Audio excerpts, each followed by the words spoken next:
재미있다? 어라? 무슨 말인지 이해가 간다. YTN 라디오 생생경제. 오늘 가장 뜨거운 경제 뉴스를 제일 생생하게 전해드리는 시간입니다. 롯데 신격호 명예회장이 향년 99세를 일기로 별세했습니다. 한국 유통산업의 거인으로 불렸던 신격호 회장의 별세로 창업주 경영인 시대는 그 화려하고 굴곡진 막을 내리게 됐는데요. 신 회장이 떠난 후 롯데그룹은 어떤 길을 걷게 될지 고인의 다양한 발자취와 함께 짚어보겠습니다.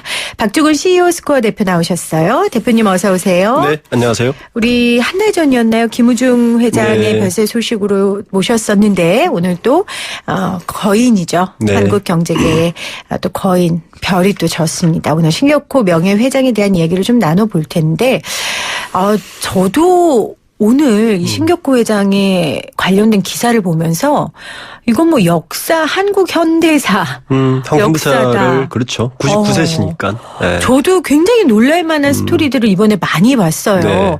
네. 좀 신격호 명예회장의 삶을 키워드 몇 개로 좀 우리 대표님 정리해 주시면 좋을 것 같아요. 저는 세 가지 키워드를 꼽고 싶어요. 네. 먼저 빼줄 수 없는 게 풍선껌입니다. 껌이라 그러게요. 그러죠. 이걸 자기가 풍선껌이에요. 1948년 6월 달에 종업원 10명하고 시작한 게 롯데 일본을 시작했습니다.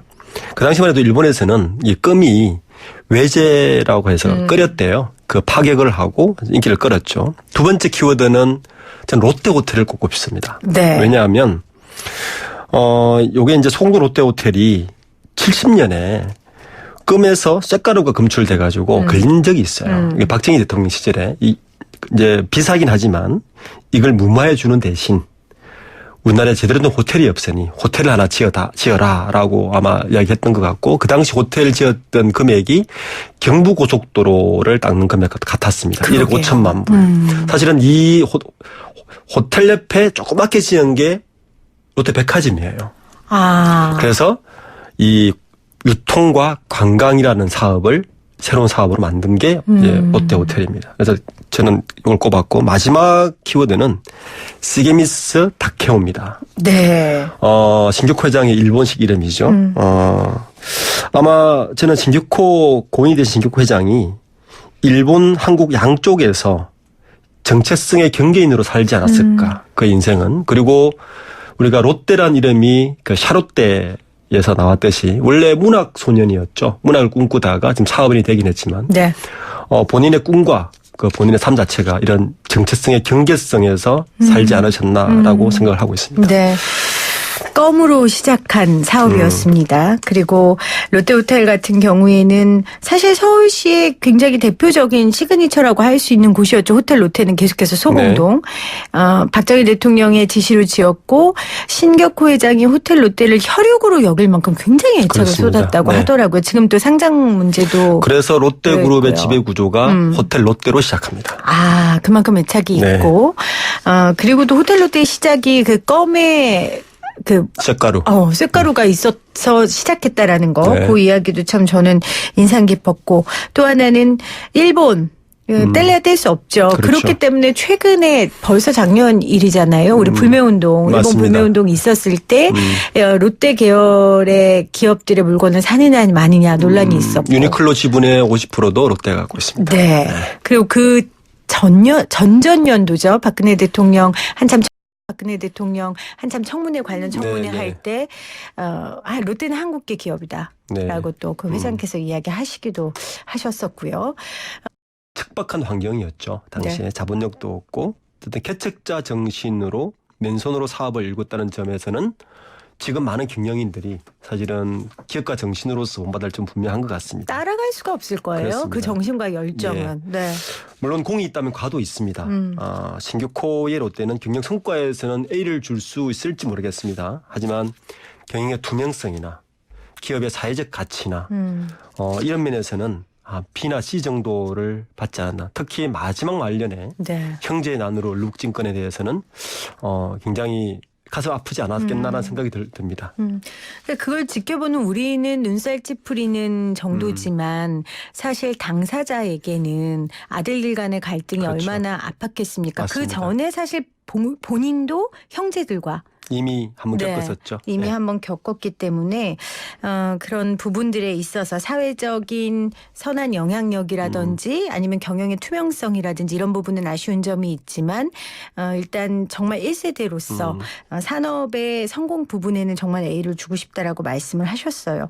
저는 보면서 굉장히 놀랐던 게 처음에 신격호 회장이 우유 배달을 시작을 네, 그렇죠. 했는데 우유 배달 시간이 비가 오나 눈이 오나 워낙 정확했다고 하더라고요.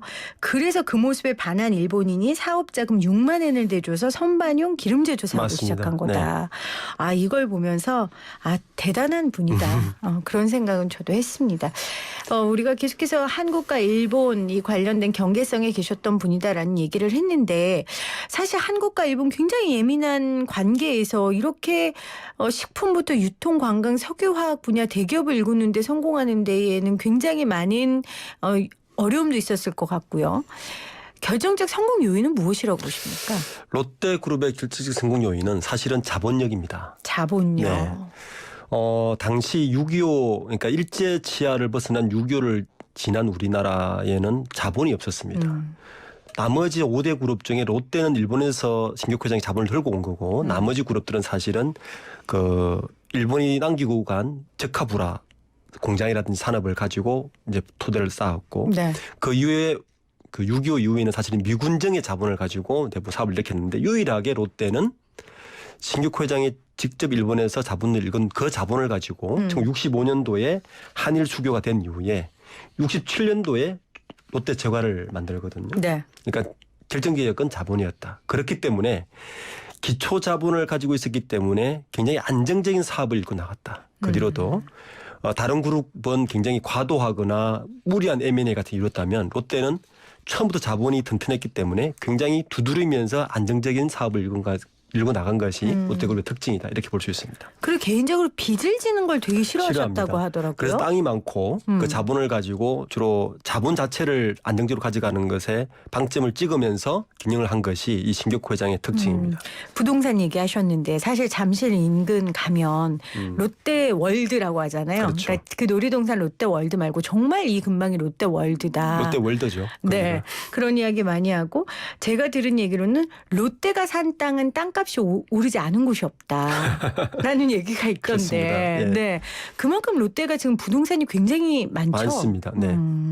그게 또 바탕이 돼서 안정적인 사업을 펼쳤을 거고요. 실제 이번에 돌아가시고 개인 보유로 한 땅도 하나 발견됐죠. 네. 인천 계양구에 약 그 166만 저거 밑에 골프장도 그것도 유산 상속으로 가게 돼 있는데 네. 전 땅은 뭐 그렇게 해서 어쨌든 안정적으로 했던데 신동빈 회장은 그와 반대로 좀 공격적인 게 좀 특징 중에 하나죠. 네.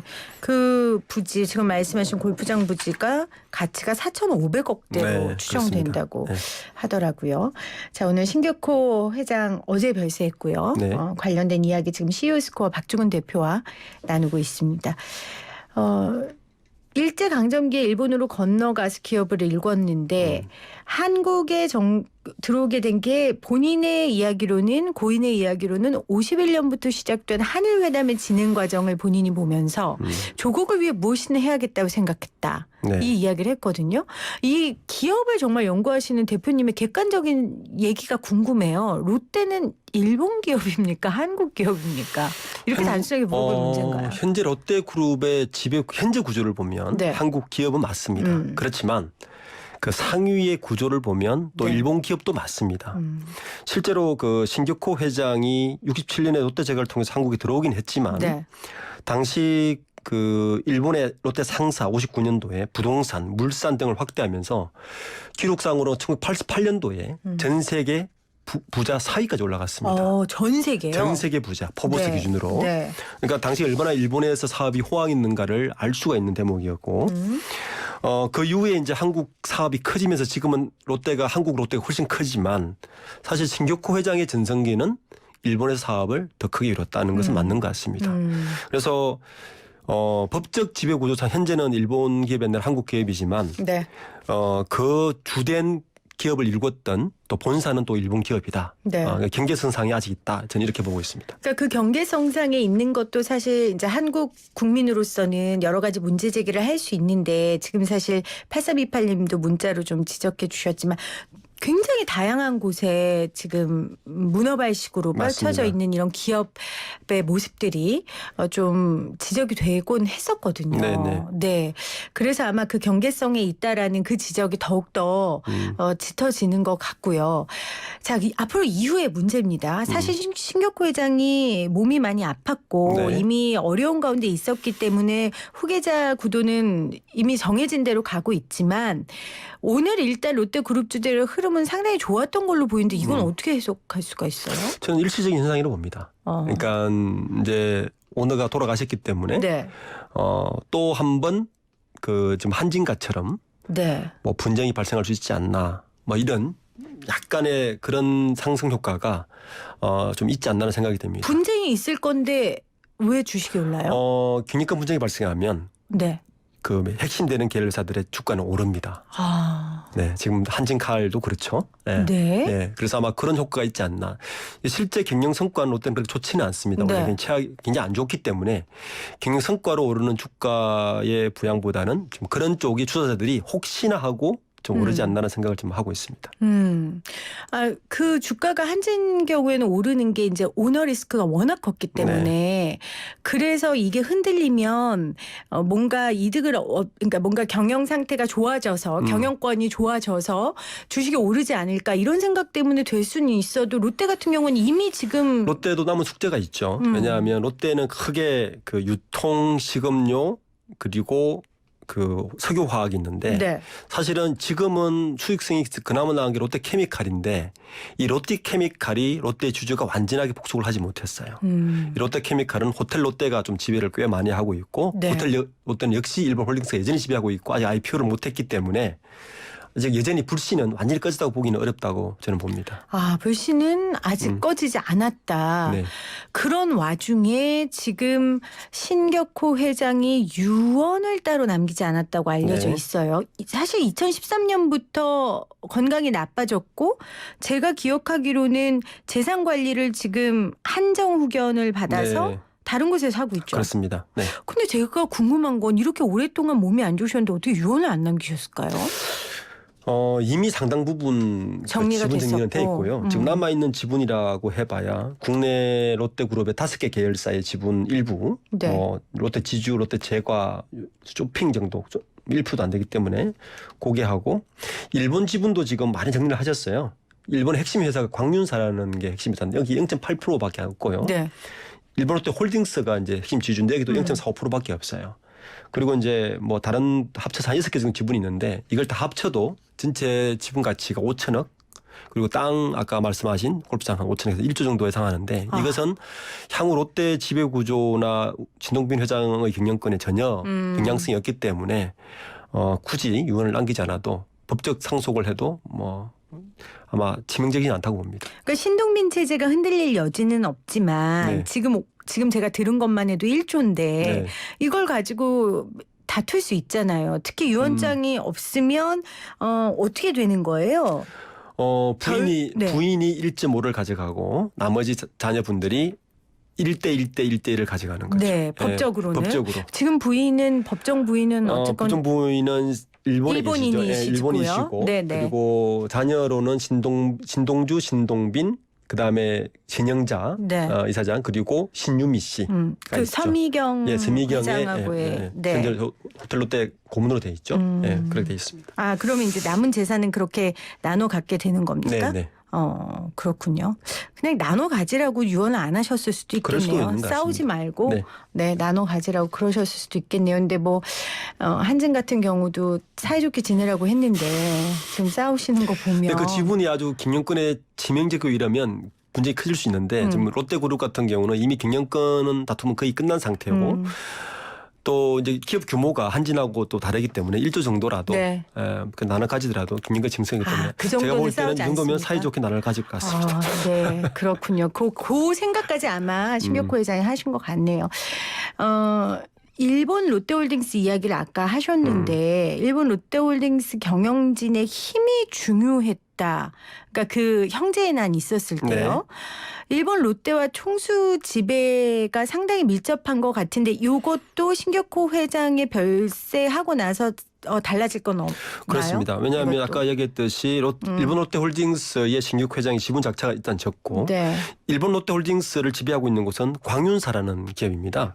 이 광윤사에서도 신규 회장의 영향을 많이 졌고 특히 일본 롯데홀딩스의 제일 중요한 건 가족 지분도 중요하지만 그 직원 주주. 그러니까 직원들 갖고 있는 직원 주주죠. 네. 직원 주주가 중요한데 이 직원 주주들이 이미 그 형제의 난이 일어났을 때 신동미 회장으로의 그 표를 다 던졌기 때문에 뭐 현재 경영권 상으로는 뭐 크게 이슈가 날 일은 없을 것 같습니다. 네. 자, 그러면 지금의 롯데 이야기를 해보겠습니다. 제가 엊그젠가요, 그 신동빈 회장의 기사를 봤어요. 그러니까 새해 들어 사장단에게 오늘은 제가 좋은 소리 못하겠습니다. 과거의 롯데 버리십시오. 뭐 이런 쓴소리를 했다고 네. 하더라고요. 지금 롯데 상황이 어떤데 이런 말을 했을까요? 롯데는 크게 사업이 세 가지 축입니다. 유통, 롯데 쇼핑을 중심으로 하는 유통과 그다음에 롯데 제과 칠성음료를 시작하는 식음료, 네. 그리고 석유화, 롯데케미칼은 석유화학인데 롯데는 지금까지 사실은 한마디로 이야기하면 일반 소비자 중심 내수 위주의 사업권을 가지고 있었어요. 네. 아시다시피 우리나라가 인구가 지금 정치되어 있고 이런 상황에서는 이의 성장성은 한계가 분명히 있습니다. 그래서 신동빈 회장은 아마 그 전부터 B2C에서 기업과 기업 간의 거래, 즉 B2B로의 사업 구조 변화를 굉장히 꾀하고 있었어요. 그와 함께 내수보다는 글로벌한 기업의 기업으로 해야 향후 지속 가능한 성장을 보고 있을 겁니다. 그런데 네. 현재 롯데의 구조로는 그렇게 하기에는 여러 가지 신동빈 회장 입장에서는 영향의 한계를 분명히 봤을 거예요. 그래서 아마 완전히 바꾸지 않으면 우리가 그렇게 가기는 쉽지 않을 것이다라고 위기의식을 고취한 것 같습니다. 그러면 이제 뭐 신격호 회장의 경영성사는 예전에 물러났지만 그래도 이제 신동빈 회장의 정말 본격적인 경영이 시작될 텐데 신동빈 회장이 그리는 미래의 롯데는 어떤 모습일까요? 말씀하신 것처럼 내수 위주의 사업에서 탈피해서. 그렇습니다. 일단 첫 번째 두 가지 키워드가 있을 것 같아요. 내수 위주의 탈피, 글로벌한 롯데. 그리고 두 번째는 B2C가 아니라 B2B로 가는 기업을 만들겠다. 왜냐하면 글로벌한 많은 기업들을 보면 B2C보다는 B2B의 기업들이 지속 가능하고 안정적인 수익 구조를 가지고 있습니다. B2C 기업들은 호황과 그다음에 호황이 아닐 때와 차이가 극명하기 때문에 네. B2B가 굉장히 안정적이고 지속 가능해서 이쪽 길을 택할 것이라고 저는 보고 있습니다. 네. 마지막 질문입니다. 아까 전에 호텔 롯데 이야기를 우리가 좀 중심적으로 하기로 했는데 롯데가 사활을 거는 게 지금 호텔 롯데의 상장이다. 네. 그렇게 얘기를 하던데 호텔 롯데 상장이 가져올 변수가 어떤 게 있을까요? 호텔 롯데 상장은 두 가지 의미가 일단 있습니다. 일단 우리가 지금도 논의하고 있었지만 롯데가 일본 기업이냐 한국 기업이냐에 대한 네. 논란. 이 논란을 불식시키려면 호텔 롯데를 일본 롯데홀딩스 완전히 단절을 시켜야 됩니다. 현재 97%가 일본 롯데홀딩스가 가지고 있는데 상장을 하면 그 지분이 40% 떨어지기 때문에 그래서 하는 거고 2015년 12월에 IR팀이 만들었습니다. 그런데 그때 경영비리 민주전 특혜 이런 걸로 인해서 구속되면서 이 타스크가 해체됐어요. 네. 이제 지금 남아 있는 거는 아마 면세점 뭐 특허청 심사라든지 이런 몇 가지가 해결돼야만이